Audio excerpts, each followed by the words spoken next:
আসসালামু আলাইকুম ওয়া রাহমাতুল্লাহ। সম্মানিত দর্শক ও শ্রোতা, সূরা আলাম নাশরাহ লাকা সাদরাক, এটাকে সূরা ইনশিরাহ বলা হয়।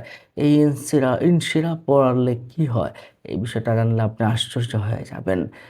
এই সূরা ইনশিরাহ আপনি যদি পড়েন, হৃদয়ের সংকীর্ণতা দূর হয়ে যাবে এবং বুকের ব্যথা দূর হয়ে যাবে। আপনি কি করে পড়বেন এটা আমরা আপনাকে জানাবো। আপনি দুশ্চিন্তা, হতাশা থেকে মুক্তি পাওয়ার জন্য আপনি এই সূরাটা আপনি পড়বেন, ফল পাবেন। পেরেশানি, মানসিক চাপ, বিষণ্ণতা ইত্যাদি দূর হয়ে যাবে এই সূরাটা পড়লে। আপনি কাজে রিজিক এবং কাজে আপনি সফল হবেন এবং রিজিকের বরকত পাবেন এই সূরাটা পাঠ করলে।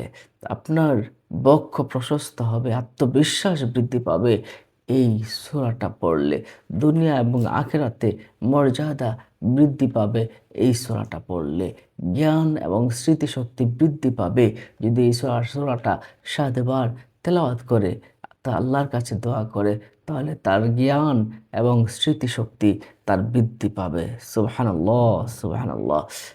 এমনিভাবেই যদি কেউ ব্যবসার উদ্দেশ্যে মালের উপরে পবিত্রতার সাথে বিসমিল্লাহ সহকারে সূরা ইনশিরাহ ৩ বার পাঠ করে ফু দেয়, আল্লাহ পাক রব্বুল আলামিন এই মালে বরকত দান করেন এবং প্রাচুর্য দান করেন। সুবহানাল্লাহ, সুবহানাল্লাহ। যদি কারো কাজকর্ম বন্ধ হয়ে যায়, পূর্ণ পবিত্রতার সাথে, অজুর সাথে বিসমিল্লাহ সহকারে বিসমিল্লাহির রহমানির রহিম, আলাম নাশরাহ লাকা সাদরাক ওয়া ওয়াদা'না আনকা উযরাকা আল্লাযী আনকাদা যাহরাক ওয়া রাফা'না লাকা যিকরাক فإن مع العسر يسرا إن مع العسر يسرا فإذا فرغت فانصب وإلى ربك فارغب। এটা পড়ে নির্দিষ্ট স্থানে এবং নির্ধারিত সময়ে বসে ২১ বার যদি পাঠ করে আল্লাহ তাআলার দরবারে সাহায্য প্রার্থনা করলে আল্লাহ পাক রব্বুল আলামিন ২১ দিনের ভিতরেই আপনার বড় ধরনের কোনো কাজের ব্যবস্থা করে দিতে পারেন। সুবহানাল্লাহ, সুবহানাল্লাহ।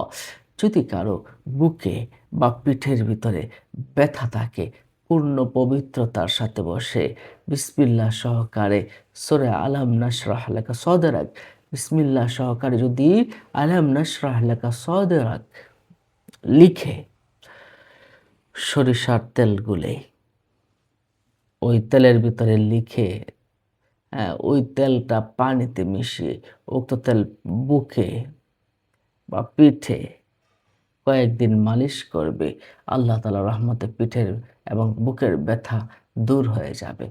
অথবা আপনি যদি সূরা আলাম নাশরাহ লাকা সদরাক এটা পুরাটাই পড়ে যদি আপনি বুকে ফু দেন ৩ বার পরে, আপনার বুকের ব্যথাও আল্লাহ পাক রব্বুল আলামিন এই সূরার উসিলায় ভালো করে দিবেন। আসুন আমরা এই আমলটা প্রত্যেকেই করার চেষ্টা করি। আসসালামু আলাইকুম ওয়া রাহমাতুল্লাহি